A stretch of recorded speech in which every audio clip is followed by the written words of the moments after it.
as I'm leaving, my wife at the time says, "You need to tell your dad you love him." And I'm like, "No, my dad knows I love him. It's fine." So I leave. Father's Day rolls around. I don't reach out to my dad. I think if anything, I was just, and embarrassingly at this point, I think I was just frustrated and ashamed that he just seems like he just gave up. And then a couple days pass, and my grandmother calls me. I'll never forget. I was at the Publix here in Lawrenceville grabbing cheesecake and a bottle of wine for me and my wife. And my grandmother calls me. She says, "Hey, how's your dad doing?" And I said, "I think he's fine. They moved him in a home because mom didn't want to help. And, Devin was exhausted and Leo works. And so they moved him in a home. And last I heard, he was okay." And she's like, "No, your dad's in ICU." My life was just spiraling downhill. Depression, alcoholism, incarceration, deaths by despair. The one guy who showed up is just Jesus. If you can give a man clarity and community, he can start to live out his purpose. You can break generational curses of alcoholism. Welcome to Dudes Without Dads, the show that trains men how to become the dads they never had. Would you mind starting off by just sharing your story with me? Yeah, sure. So, oh man, going all the way back, my father was in his 50s when my mother met him. My dad was born in 1934, so he would have been 91 last year. So that, and I'm 38, so that should give you some relative idea of the age gap that was there. So my dad was in his 50s. In the 80s, he was a stockbroker. My mother was the bank teller that he would go see every Friday. So he would deposit all of his checks. He'd pull out $5,000 in play money every weekend, and my mom came from no money. So as one could imagine, a cute young lady and a guy in his 50s that was in really great shape that had a lot of money. There was a draw that was there. So he courted her for about 2 years. Then I came along. They got married. Dad was the breadwinner. Mom really never had to work. At one point in time, mom was doing dad's taxes. That was not a good thing. The IRS caught up to that, and he owed them many millions of dollars. And it was terrible, man. As a kid, we used to have the IRS come to our house and audit things, and turn stuff upside down and try to understand, like, how do you have all this stuff but there's no money. So that was a unique experience. But yeah, we let's see. I was born in Grand Island, Nebraska. I don't understand the whole story, but for some reason, my grandmother took care of me for a little while when my parents moved back to Colorado. Then I made it back down there. I think when I was like 9 months old. We lived there for about 4 years. I don't remember much of it because I was young. We moved out to Atlanta just because, for some reason, market obviously wasn't doing super well. So dad's job wasn't doing well. Mom got a job out here in Atlanta. God, we went from a beautiful, amazing house out in Colorado to a 2-bedroom apartment, which for, a kid, you don't understand any of that. And, life happens. It is what it is. From there, we didn't have a good relationship. Me and my brother, he was born at this time. We didn't have really a good relationship with my dad. He worked really hard, but he wasn't very loving, nurturing, didn't spend a ton of time with us. His job was really work during the day, sit at home and watch football and golf on the couch, and mom cooks and cleans and takes care of the kids. Only other relationship we really had with him other than him picking us up from daycare was if we pissed mom off, he whooped our ass. So we knew that, just don't make mom mad. And that went on for, the longest time. I remember, as a kid, like, you don't know what money really, you know what money is, but you don't understand the value of it and, what big numbers are. And I remember, like, the only thing we'd ever ask dad every day when he picked us up from daycare was, "Did you have a good day and how much money did you make?" And he'd be like, "Oh, 15,000, 30,000, 50,000. And, even to this day, I'm like, "Oh my God, that's crazy." And it was nuts. So fast forward, I was definitely a mama's boy, and we spent so much time together. I learned so many great things from my mom early on. How to cook, clean, decorate, all those kind of feminine type activities. And then I was probably 10 years old. My mom got really interested in going to my best friend's father's softball games, which kind of was odd to me. But it was my best friend, so it was time to go hang out with him. And then one day she asked me, she's like, "Hey, what do you think if, like, you had a dad like Brandon's dad?" And I was like, "Well, that's a weird question to ask." I was about 11 at this time. I'm like, "That's a weird question to ask a kid." And I'm like, well, he's cool, but he's not my dad. And my dad had shoulder issues, knee issues from skiing and football and whatnot. So he couldn't throw the ball and do all that with us. And he was older. And so then about 12 years old, we went bowling for my brother's birthday. My mom really enjoyed it for whatever reason, started going every night of the week by herself, which we thought was very odd. Even my father was like, what are you doing? She's like, oh, I joined the league. It's so much fun. I need something to do other than just be at home. And then she got a job, which we also thought was odd because she didn't need a job. And fast forward, she asked me one day if once she'd saved up enough money, if I wanted to go live with her. And I'm like, what do you mean? Where's dad going to go? And she's like, well, I think I'm going to leave your dad. And I'm like, what? And I actually worked for my mom. I was a bed runner at the tanning salon, which is a disgusting job. You just clean up people's sweat. And I just was like, this is just really weird. So then we planned our annual family vacation down to Destin, Florida. And my mom was like, I can't go. And my dad's like, what the hell do you mean you can't go? This is the thing we always do. And I can't go because of work. And he was like, okay. So we go down there and we're having a good time. Dad was kind of coming out of his shell a little bit at this time because he's, the only parent there. So we, got to do something fun with him, which generally just meant we would go to the arcade at the condo. We would then go eat at Buster's Bar and Grill, which I think is closed now down there, because they had $1 a dozen oysters for between 5 and 6, and that was his jam. So we would do that every day. And then I'll never forget, we were driving down the road. Mom called and dad pulled into some like marine shop. And you could tell he was like visibly like struck by whatever she was saying. And he gave me his card and he was like, just go in there and get whatever you guys want. So we go inside and I'm like, they have life jackets, they have rudders, they had like oars and all this stuff that like no kid could care less of. I mean, it's a marine shop. So we stayed in there for like 10 or 15 minutes and they called me and he's like, you can come back out. And I could tell he was crying. And I was like, hey, what's going on? He's like, I'll tell you when we get to the condo. And he's like, your mom's been having affairs with not only your best friend Brandon's dad, but guys at the bowling alley. And at this point, she's got incurable diseases. And like, I'm going to have to leave your mom. And I'm like, oh, okay. And then I'm 13 or 12 or 13 at this point. He's like, Dustin, I didn't plan on having another family and not have any help. I'm going to need your help. And I was like, okay, yeah, like whatever you need. And for about the next year, I guess I didn't realize how much stuff my mom did around the house. Our house turned into a freaking like pigsty, hoarding, like you put all those things together and it was disgusting. And I remember coming home one day and I couldn't even open the door from the garage into the laundry room because there were so many clothes. And finally that weekend, I was like, enough is enough. I've got to figure this out. Like I've got to learn how to do the laundry and all these things. And so I remember I spent an entire day doing laundry for me, my brother, my sister, and my dad, folding it, putting it away. The next day I spent the entire day cleaning the kitchen. And for about the next 2 to 3 weekends, I just went room by room and cleaned the house. And then at that point, I was like, I don't want it to go back to what it was. And so I'm just going to continue to maintain this because dad can't do it. Then, mowed the grass, edged, trimmed the bushes, all the things. And my dad was, because he couldn't do it, he was great. He would, give me an allowance and take us to the mall and stuff. That was kind of his love language, gifts, because he was not very affectionate, by any means. It was very hard to even get him to say, I'm proud of you. And yeah, and then we had a pretty solid relationship from like 13 to 19 or 20. We spent a lot of time sitting out on the deck. My dad smoked cigars like a banshee. I'm surprised he didn't get lung cancer. He would smoke probably 6 to 8 cigars a day. And actually backtrack a little bit from 13. And this is a stupid thing that I did. I didn't know my dad was an alcoholic. He never drank from the time I was a baby to 13. But I knew that he used to work for Kendall Jackson and some other not spirit companies, but wine companies. And he always told me stories about when he was younger, about having a good time with his friends and drinking and scotch and all this stuff. So I remember one time when I was 13, I was cashing my check at the liquor store across the street from the Scratch Italian kitchen that I used to work at. And this older lady I worked with, I was like, hey, could you do me a favor?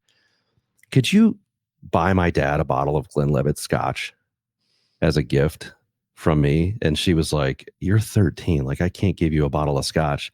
And then she was like, what 13-year-old drinks scotch? Yeah, that's fine. And so she buys this bottle. My dad picks me up and I give it to him. And I was like, hey, I just want to tell you, that I'm sorry about what mom did. And I love you. And I know that you used to have a good time with your friends with this. So I just wanted you to have this. And he was like, oh my God. I mean, thank you.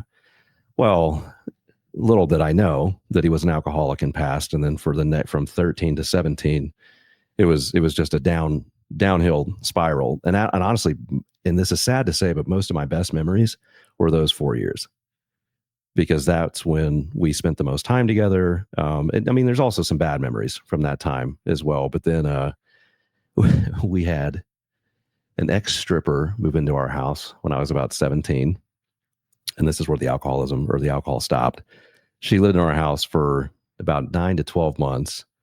I think my dad was trying to date her. I don't know what was going on there, because he let her take his bedroom. He slept in a different bedroom. It was really weird. And then one night, I guess he said something wildly inappropriate to her when he was drunk. And then she was like, no, I'm either out or you're stopping. So he stopped. He went to AA. And then for the next 2 to 3 years, things were good, but I was kind of an adult at that time. I was used to buying my own clothes, my own shampoo, my own food from like 16. I didn't really want to rely on him because I knew the financial strain he was already under. And so, and I lived in the basement, and I actually ended up at like 16 years old, redid our entire basement. So it was like my little man cave or whatever. And it was kind of like my safe space or sanctuary to get away from all the mess and the lack of affection and whatnot. Like, I literally created my own safety container. I went in and out through the back door in the basement, and it wasn't out of avoidance. I knew, I think deep down, that things weren't normal. And so I ended up, unfortunately, at 16, heavily leaning into alcohol, because I was like, well, dad does it and he seems to have a good time, so I'll try it. And obviously the first time's the worst time ever. And then I just consistently continued to go down that road and was like, hey, I feel looser and more free when I do this, and people seem to like me more. And because my dad is old and goes to bed at 7 or 8 p.m., we can have parties at my house in the basement. And dad never knew. And so, we did this for years and years. I think at 17, I got arrested twice. The first time was on Thanksgiving night. I playing music way too loud, took a right-hand turn, tires squealed. There was the only cop in the city of Cumming sitting right there. Starts following me, and what does any 17-year-old do? Do you slow down? No, I went faster. And so I ended up getting pulled over going 95 and a 35. I got reckless driving, a speeding ticket, and then eventually a DUI. They didn't know right away. And then one would think that would make me slow down. When they took my license away, I was just like, no, I can drink whenever I want now because my friends get to drive me around. 9 months later, I got underage possession of alcohol. And then I went to college right after that, had to get driven to and from college from friends. So I had to align with their class schedules, which was a pain. And then at 19, I was working, at 18, I was working 5 days a week, school 2 days a week. The only days off I had were Thanksgiving and Christmas Day. And so then I lost my scholarship because I was partying too much. And I remember going to my dad and saying, hey, tuition's due. And I just got my license back. And I was like, tuition's due. Can I borrow money? And he's like, what makes you think that if you were using the state's money and you just let it all go to hell, that using my money is going to change your behavior? I want to thank you for taking time to listen to this story. And if there's something inside of here that is adding value to you, I want you to stop and hit subscribe. I am on mission to help men become the dads they never had.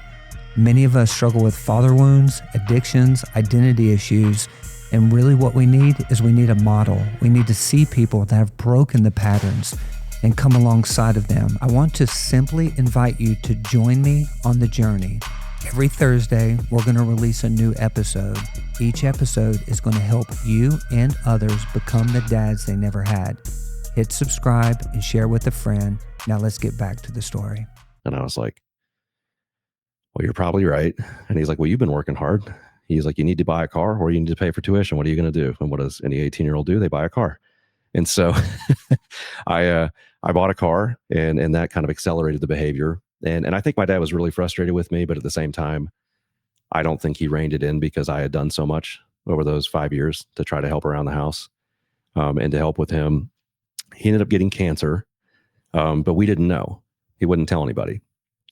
And at this point, his private investment banking and stockbroker career had kind of went to shit. It just didn't exist anymore. He only had 2 real clients, and he was living off Social Security.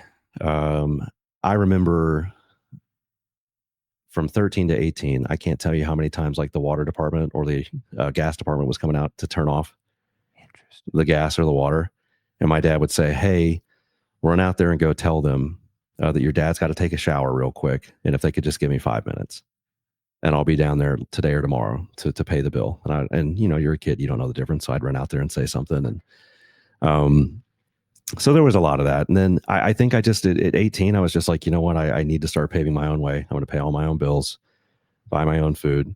The only thing I didn't pay was rent. And at about 22, and I was spending a lot of time at friends at this point. There was the only 2 bad fights me and my dad ever had. I made friends with a guy I worked with and went over to his house. His parents lived in this beautiful house. They were both together. They were this seemingly perfect couple. They had a houseboat, a pontoon boat, jet skis, fifth wheel, all this stuff. And so every weekend they'd be like, do you want to come to the lake? Of course you do, as a young man. And I would go there, and they were so hospitable. And I finally felt like for the first time I was being treated like a kid. And like, even though I was a young man, everyone always told me like, man, you had to grow up way too fast. I'm like, I grew up how I grew up. I don't know the difference. And everyone always said, you grew up way too fast. You grew up way too fast. And when I would go to their house, I just felt like I could let my hair down and just be. And I didn't have to do anything. I didn't have to pick anything up. And it was awesome. And so I was there all the time. And I remember one Friday I had packed a couple of things up, did my chores real quick, and I'm out the door. My dad's like, where the hell are you going again? I'm like, I'm going to Mama and Papa Real's house. And he's like, well, why don't you just pack your shit and move the fuck out? And I looked at him and I'm like, what? He's like, you're never here anymore. And I was just like, well, maybe I don't want to be here. And so he was pissed. I was pissed. I left, of course. And this went on for, the longest time. And finally at about 21, 22 years old, I met my first wife, and we were dating. I knew things were going downhill fast for my dad, but I didn't know how fast. And I remember one night she had stayed at my dad's house. I came upstairs. I was going to work really early, and I look in the living room, and my mother and her boyfriend are sleeping on our couch. And I'm like, what? And this is the dude, one of the guys that my mom cheated on my dad with. And my mom was a habitual drug user, completely. And my mom's absolutely terrible.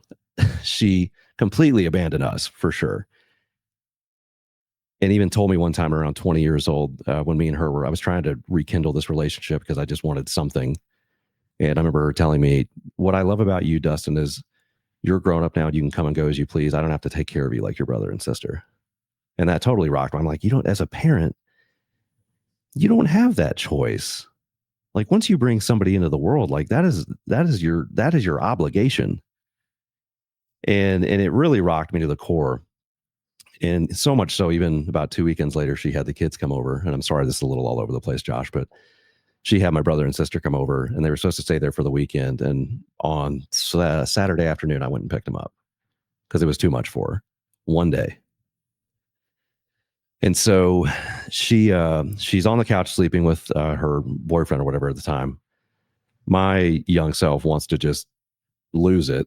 And she was my girlfriend at the time. She was like, babe, get in the car, go to work. I'm sure there's an explanation. So I get home that afternoon and I'm like, Dad, I don't know if you're absolutely fucking crazy or the most forgiving person on this earth. What in the world are they doing here? And he's like, your mom was going to be living on the street, and she's the mother of my children. I just couldn't do that. And I was like, how is this going to work? And he's like, I don't know, but we'll figure it out. I'm like, Mom's a drug user.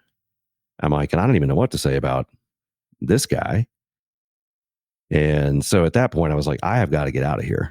I don't feel safe here anymore. I'm not a part of any of the decision making. I've been the one that's been the mom for the last, 3, 4, 5, 6 years. And so I told my girlfriend at the time, I'm like, hey, I want to go buy a house. And she's like, no, I think you need to get an apartment and get some roommates. I'm like, nope, I'm not doing that. I don't want to live with anybody else. I just want to be with you.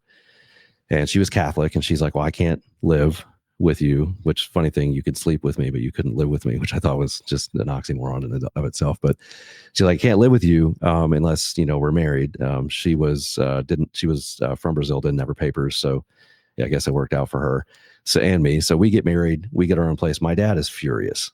And he's like, he was trying to reverse mortgage his home because he was going to lose it. And he's like, why didn't you buy my home? I'm like, Dad, I can't afford it. I'm like, and here's the reality. Even if you sold it to me at what I could afford, you'd have to come to the table with the balance, which you don't have.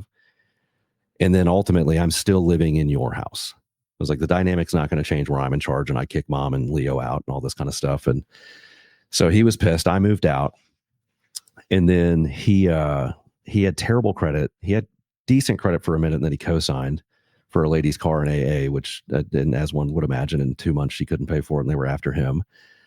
So his credit went to crap, and he was trying to get satellite TV. And he's like, could you sign up for satellite TV for me? And I said, I can, but only if you pay the bill. And he says, okay, so this is December. So I set this up for him. It's like $70 a month. And he is paying the bill initially. And Christmas Eve is where everything starts going downhill. He ends up falling down the stairs, a pretty nasty fall. And Leo and my brother are the ones that help him up. Paramedics get there, they get him to the hospital. We get a phone call. I show up there, and I see my dad, and he's kind of banged up, but he's okay. And I didn't think much of it at the time. We left that night, and then about a month or so later, he starts going to the hospital all the time. And I'm like, what's going on with Dad? And then everyone's like, he's just older, but he won't tell anybody anything. And so he's going to the hospital all the time. Little did we know he had stage 4 colon cancer at the time. Nothing they can do, especially with his age and his health. And he didn't have the money to get any sort of treatment the years prior and whatnot. So I think he really gave up 2 years prior and just didn't say anything to anybody because he felt that he couldn't protect us anymore. And so we hit March of that year. It's my sister's birthday. She's, becoming a young woman. My dad can't afford clothes or anything for her. We feel terrible, me and my wife at the time. And we're like, hey, let's go pick her up. Let's take her out. We'll go to Kohl's and get her some clothes and all this kind of stuff. So I get to the house, pick her up, and we take her out to lunch, get her clothes. We end up bringing her home. And we show my dad all the stuff that we got her. And he's like, thank you so much. I couldn't have done it without you guys. My mom comes downstairs. It's probably 4 or 5 in the afternoon. She just woke up. And she's like, why did you buy her all these slutty clothes? And I'm like, I would never buy my sister slutty clothes. Like, these are age appropriate. They're not, not half the stuff you see kids today wear. And so I think she was just pissed because we could do something that she couldn't and never would. And so a couple weeks go by, and I stop by the house.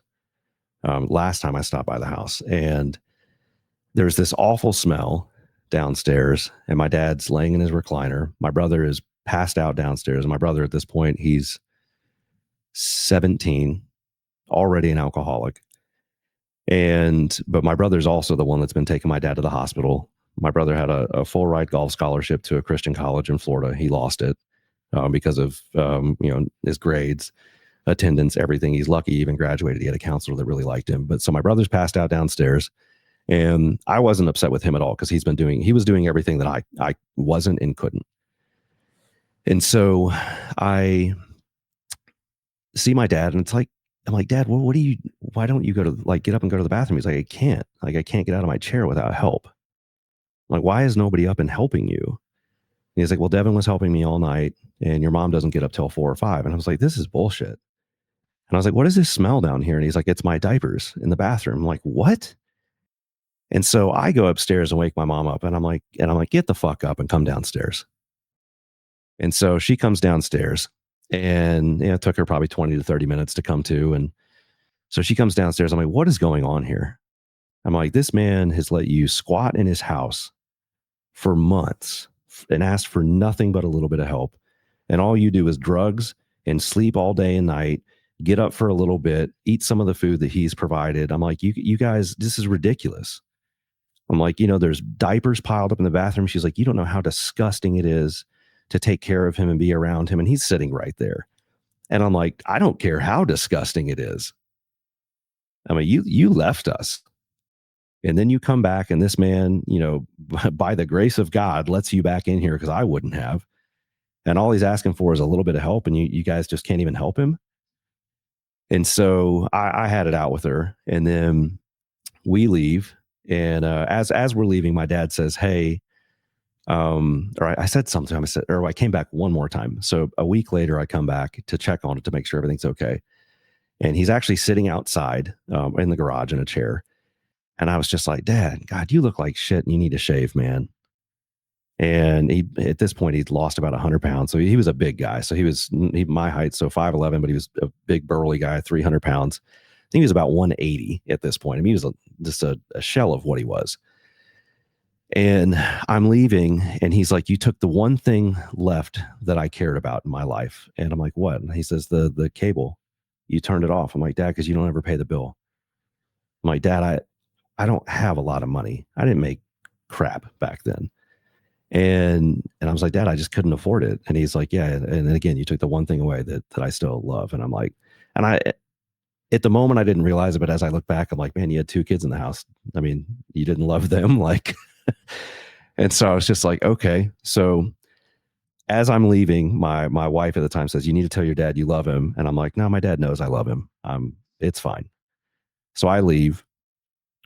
Father's Day rolls around. I don't reach out to my dad. I think if anything, I was just, and embarrassingly at this point, I think I was just frustrated and ashamed that he just seems like he just gave up. And then a couple days pass, and my grandmother calls me. I'll never forget. I was at the Publix here in Lawrenceville grabbing cheesecake and a bottle of wine for me and my wife.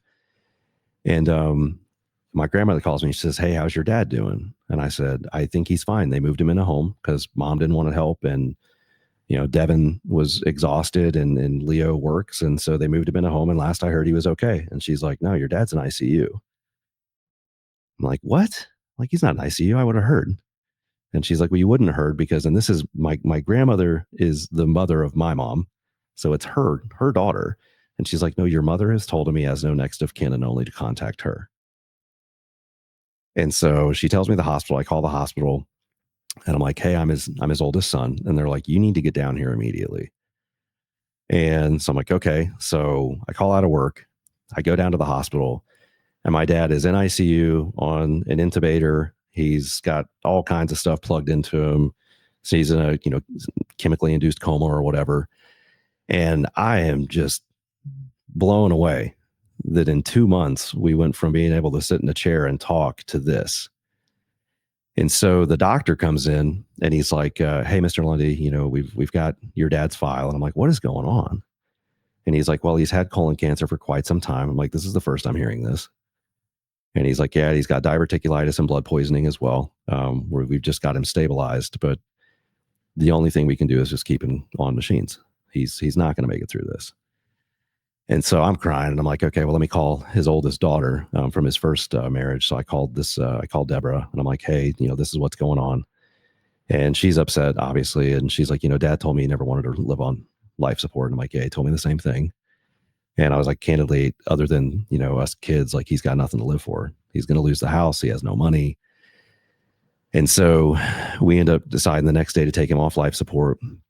We do, as a family. And it was a whole racket. My aunt came up the night before. Her and my brother went and got drunk at the pool.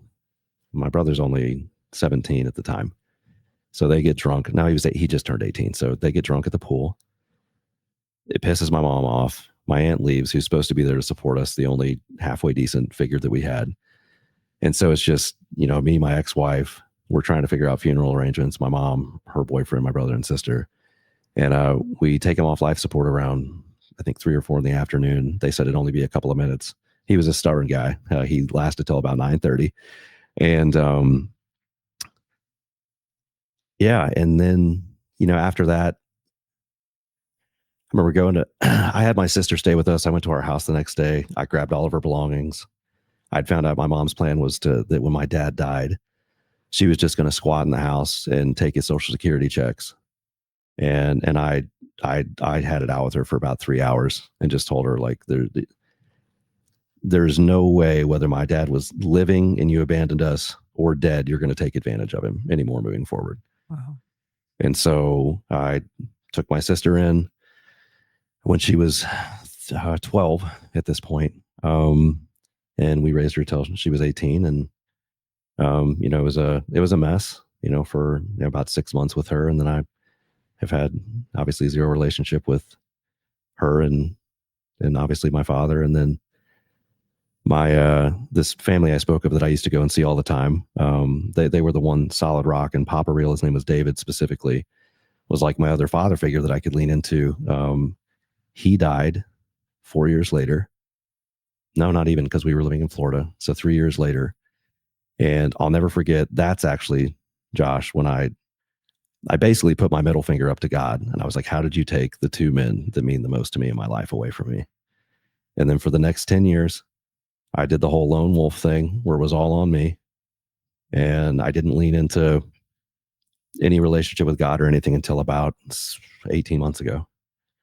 And then, finally realized that I can't carry the world, and then, lean back into my faith, and, here we are. Thank you for sharing. You shared a lot. When you think about your dad, how would you describe your relationship with him emotionally? In the early stages, distant. When my mom left for the next 5 years, respectful. I think he respected me and I respected him. I think he was a good guy. He was just dealt a bad hand. The last couple of years, very distant again. I think he was frustrated with me. I was frustrated with him. Neither one of us were really good with words at that time. We were both, alpha males, and it was, if we were going to talk about it, it was going to turn into some big explosion. So, yeah, it wasn't. I always tell everybody, he wasn't a bad dad. It just was a crappy situation. Do you ever recall you sharing with him that you loved him? And do you recall times where he verbally expressed that, Dustin, I love you. You're my son. Yeah. Yeah. Between, again, that 13 to 18 period, for sure. Prior to that, life was a scorecard. If I didn't have a good batting average, if I didn't have good grades, I was terrified of my dad prior to that. I remember the first year I played baseball and I got picked to the best team, and that was a mistake. I don't know what that coach, I was like the charity pick. I would crowd the plate so bad, hopefully to get hit so I could get on base, because my dad would be yelling from the bleachers, Lundy, swing the effing bat. And if I didn't get a hit, if I dropped the ball, my parents drove separately, so that should have told me something too. If he'd say, ride home with me, I want to talk to you about the game. And I'd be like, no, I'm going to ride with mom. And if I came home with a B, it was like, why didn't you get an A?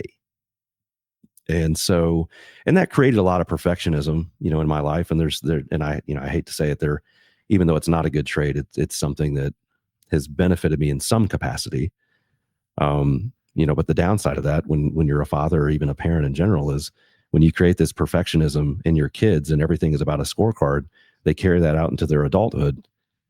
And it's not a good place to be, because if you're not performing, you feel like you're failing. And that's the same way I felt, even from 13 to 18. If I wasn't performing and doing stuff that I knew that dad needed at the end of the day, I felt like I was failing him. You got an opportunity to walk through your dad's death. Yeah. Did you have opportunity or did you have capacity to speak to your dad areas of your life that you may have been frustrated in at the bedside, during? No, because he was in a coma. I think the second time I went there, that second morning before anyone else got there, the lady told me, even though he can't respond to you, he can hear you. And I said, Dad, I love you. And I saw like his face kind of move and then a tear come down. And I was just like, oh my God. And and I knew that he loved me, but it was just like, what a terrible situation to, I wish I would have said that to him the last time I saw him. Did you ever get a chance to look into his past as far as what drove his performance, what drove his behavior? Yes, I never, because he was born in 34, like I never met his parents, but I know the stories that he had shared. He was also a relatively rebellious teenager. He played a lot. He played football and basketball, was good at both sports. And his dad, though, was the principal of his high school. And his dad, I don't know if his father was in the military or not, but he was very militant. And he always had to have a certain amount of money in his savings account just because if something happens, you were not allowed to have a beard or a 5 o'clock shadow at school. That you had to be clean shaven, which that's why that comment, Dad, you look like shit, you need a shave, came out. If he did go to school, not in his dad's, the prescribed attire and wasn't clean shaven, he would send him home. And for every minute he missed school, he had to make up double time cleaning up gum and stuff on the bleachers. But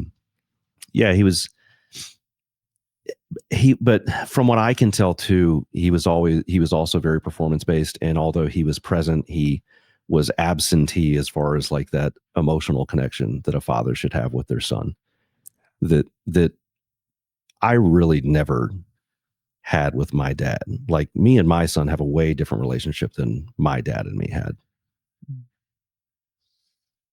I want to move to your mom. Is your mom still living? Maybe. Okay. When's the last time you saw her? My grandfather's funeral about 3 years ago. And she is 58 now and she looks like she's 90. Wow. She's, basically a hunchback, can barely walk without help. She can't drive because of DUIs from pills. She can't eat like a normal person because her, digestive system is so messed up from all the drug abuse. She did say one thing to me. She said, you look great. I would love to meet your son someday, which really pissed me off because she had the opportunity when he was born. And we laid down some ground rules. There'll be no drugs in the house. There'll be no smoking. And that pissed her off. She said, you can't tell your mother what to do. And I said, it's my house and it's my son. Yes, I can. And so she got sick at the last minute and couldn't come. So she wanted to meet him and he wasn't there. And I just showed her the highlight reel on my phone of, my son and how amazing he is. And that was the last time we talked. And then I wrote her a letter this year. And I didn't want to send it to her directly. So I sent it to my uncle and I said, could you send this to her? And so he did. And I guess her husband, the guy that she'd been with for forever, they got married finally. He said, he responded back to my uncle, we don't have time for this shit. He said, your sister and their mother has been in the hospital twice in the last month. The last one was a 2-week stint and she's almost dead. And no one's cared to reach out. I'm like, why? One, we don't communicate. And two, how would I know? And so recently, because I've really been trying to lean into this idea of forgiveness, and not necessarily for them, but for me, which was a big part of that letter. It was a long letter. And I told her at the end, I was like, I forgive you, not because you asked for it, not because you deserve it, but because I've become the man that I need to be for me. And I actually finally unblocked her on social medias, reached out to her just to see, how she's doing, if she's still kicking. No response. I know she's active on there. My wife sees her, post stuff from time to time, but yeah, it's, yeah. Have you have you jumped into her story as far as, you can kind of look inside someone's life and there are key events that take place either in childhood or adolescence where you can kind of point back and say, this moment, this decision, this event has a lot to say about why she became the way she became. Yeah. Hers, honestly, Josh, is a mystery. She had the interesting thing about her brothers and sisters, her and her sister are both very heavy into either alcohol or some sort of drug abuse.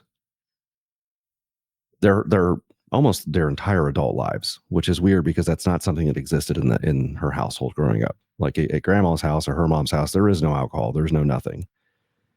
And her real father passed away early on. I don't even know if she remembers him, but her stepfather, whatnot, which I know is my grandpa, great guy, worked hard his whole life, never drank, never did drugs.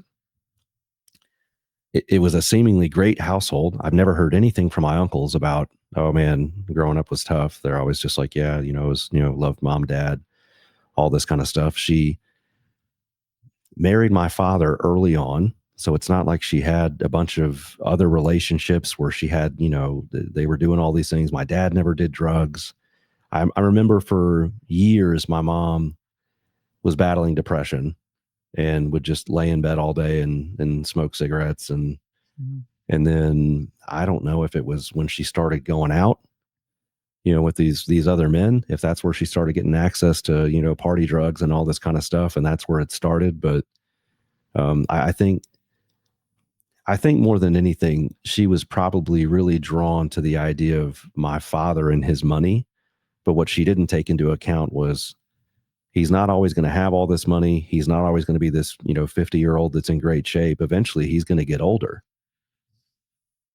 And, I remember at one point she told me, she's like, it's not even like having a husband. It's like having another dad. And instead of them having an honest conversation and, potentially going a different direction, she did it, more the coward's way. Yeah. It gets into, and we're not going to go into it today, obviously, but the mindset of individualism versus generational thinking. And for whatever reason, in America, we live in a very individualistic society. And this idea of generational faithfulness is like a mystery. But you look inside of other cultures that have a long-standing history. Yeah. This idea that the decisions I make won't only affect me, but also be passed on to my kids, their kids, or is a reflection of my family. You use the word grandfather. I so love that term. We have to set up this idea of generational faithfulness. And when I say yes to you, it means yes to you, despite what it might cost me. Yeah. And we just don't know what that looks like as far as commitment, as far as like, hey, if this person don't make you happy anymore, tough. You married this person. That's your, anyway. So we're not going to unpack that. You mentioned 18 months ago, something happened. Would you mind sharing that with me? Do you have an incredible story of overcoming the home that you were raised in? Or maybe the father wounds that were placed inside your life? If so, I want to share it with other dudes without dads. Simply go to dudeswithoutdadspodcast.com and apply to be a guest on the show. The reason it's important to share your story is because when you share what God has done for you, it helps other men believe that God can do it for them, and He can. To share your story, head over to Dudes Without Dads podcast today. Yeah, I won't go into full I'll give you as much as I can. So I had acquired another business, and on the outside, like, everything looked great. And I was really, really leaning heavily into this hustle culture idea and being very self-serving, me. It was very off-putting to some clients in my other business. So we went through a lot of volatility there.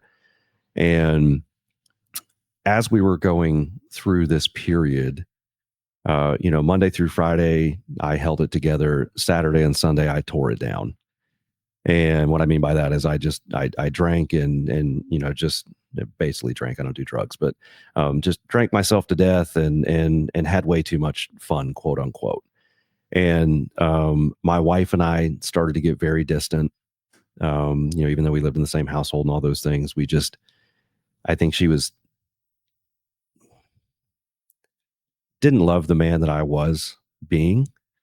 And I didn't love the fact that I thought I was doing the things that a man should do, which is provide, and she didn't seem happy with it. And then lo and behold, one night, I guess the the devil thought it was a good idea to put a shiny object in front of me. And I said, yeah, let's, if this young lady, gives me attention, then I'm not getting it home, then, maybe this is what I'm supposed to be doing. And then I woke up the next day, on the couch downstairs. My wife comes downstairs and she's like, what the hell are you doing sleeping down here? I'm like, I don't know. I don't remember.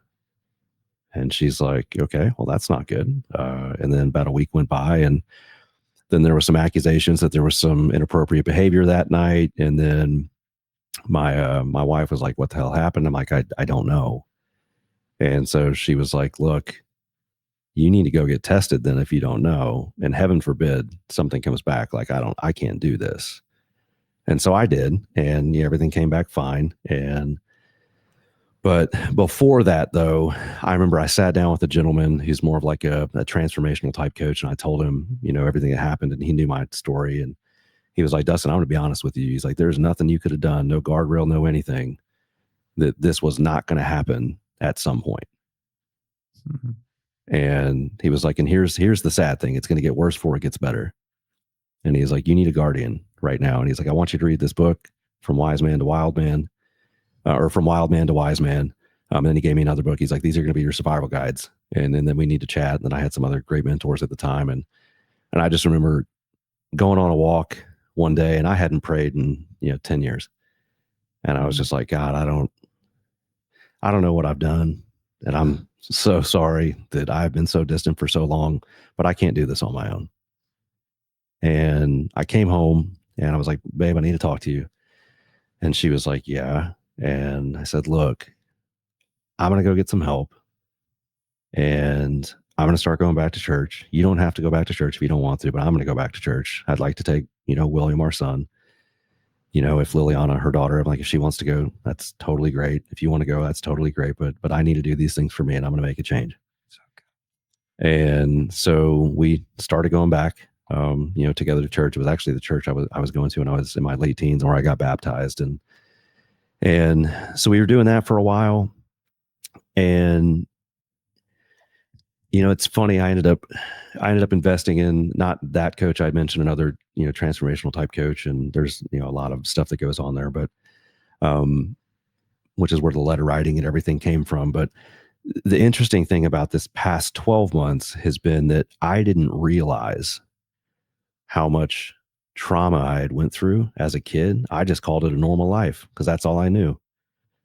And then as we started unpacking all this stuff, and there's a lot more to the story, my coach was like, Dustin, this is not normal. He's like, it may be normal to you, but there's a lot of stuff in here he was like, your dad was 300 pounds. Why did he let himself go? Like, why didn't you ever? I was like, I don't know. My dad was 300 pounds. I thought that was normal.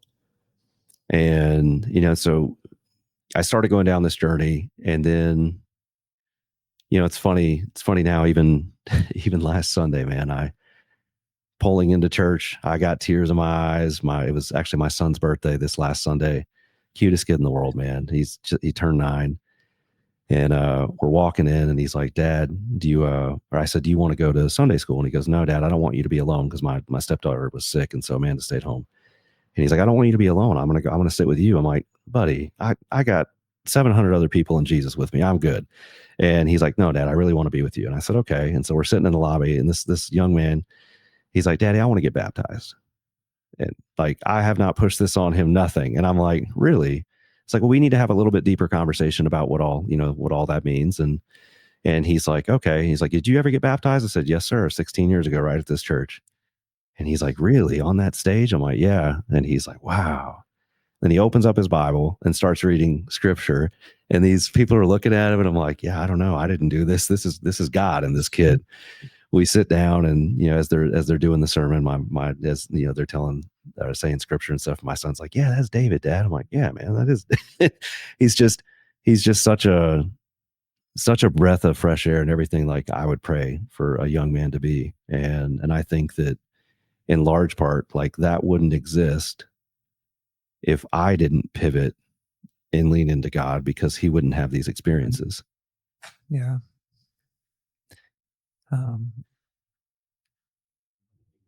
We jumped on today because to do a get to know you. Right. If it's okay with you, I'd like to close in prayer, and I'm going to hit the stop, and then I'm going to end up sending you my cell number, and I'd love to develop any type of friendship or anything like that if you'd be open to it. For sure. I didn't even get to share my story a whole lot. I don't know if you know anything about, why I started Dudes Without Dads or the goal here, but it's basically your entire story. Dudes Without Dads means that you can be born with a father, but he might be absent, distracted, or destructive. And when you're growing up, you don't know which one you got. You just think that's normal. Yeah. Well, once you get older, you realize you had identity issues, you had addiction issues, and you're going to pass those things on to your children and their children's children. Well, what do we have to do to stop it? Yeah. How do we break cycles? That's why Dudes Without Dads exist. And so thank you for sharing your story today. I'm going to close in prayer and hit the stop button. Is it okay? Yeah. Father, I thank you for today. I thank you for your presence, your goodness, your power, your authority, and your kingdom and your presence, God. I pray that in the mighty name of Yeshua HaMashiach, from the top of Dustin's head, from the bottom of his feet, that you would remind him how much you love him. Clothe him in your righteousness. Give him the gift of your spirit and your presence and your power and your authority in his life, and help him to break and introduce new cycles and new kingdoms and new legacies inside of his family. May he be where everything starts, and for Dustin, may the foundation be Christ. Everything that you tell him to do, may he say yes to, and just help him to identify the things that he needs to say yes to and the things he needs to say no to, and just give us grace as we continue to try to move forward inside of the kingdom of God. It's in your precious son's name we pray. Amen. Amen. Forgiveness is more for you than them. I had inner peace for the first time in my life. It's just Jesus. Just Jesus.